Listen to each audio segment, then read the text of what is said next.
this video I'm going to be showing you some muscles of the anterior chest. As you can see, I've pre-drawn some bony landmarks, and also from the previous video we've got some neck muscles going on around the corner here.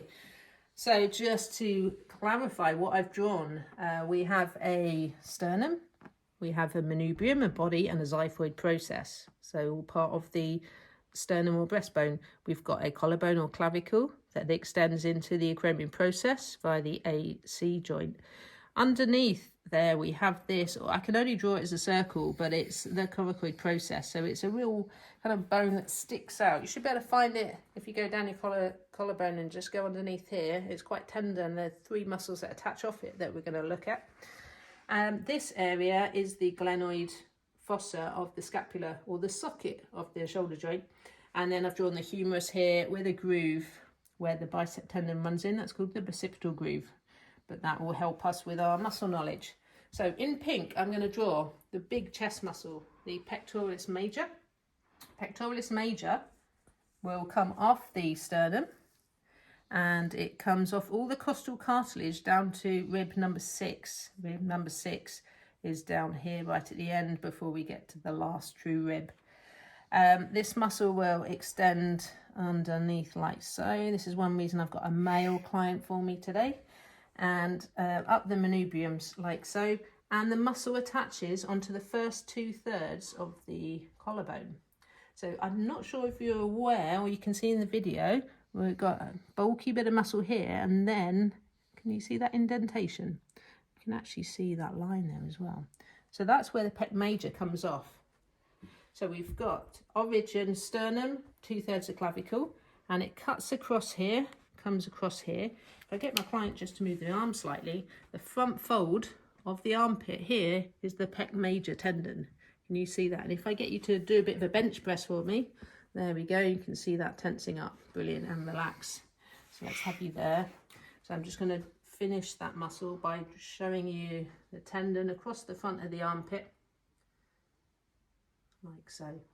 Now with the pecs, the fibres do go in slightly different directions. We have the sternal section of the pec major, sternal section, and then we have the clavicular part, and you can work on these separately. So if you see a bodybuilder that's ready for competition, you will see the definition of all these different fibres.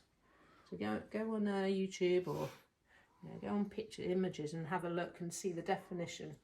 Not saying that my client is not defined, but in this position, it's what we can see here. So that's our pec major muscle.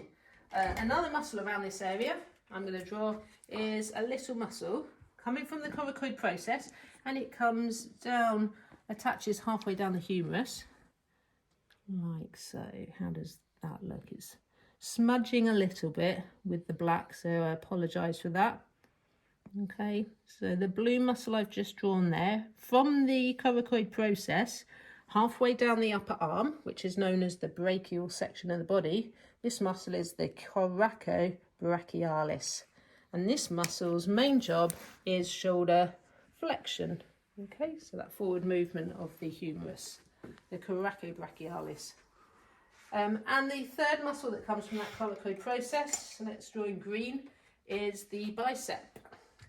So the bicep, from previous videos I have talked about the bicep, but there's a long head. Now the long head sits in this bicipital groove. It's got a skinny little tendon here in the groove, and it comes up to that supraglenoid tubercle, okay, or the top of the shoulder joint. So that's the long head of the bicep.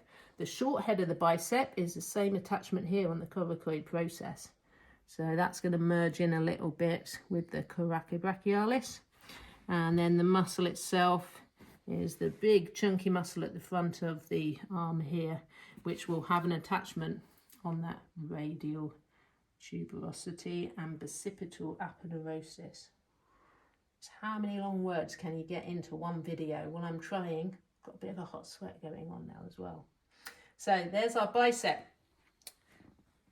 and the coracoid process. Three muscles that come off the coracoid process. I've drawn two. I've drawn short head of bicep, I've drawn coraco brachialis, and the third one is pec minor. It's not pec major, it's pec minor.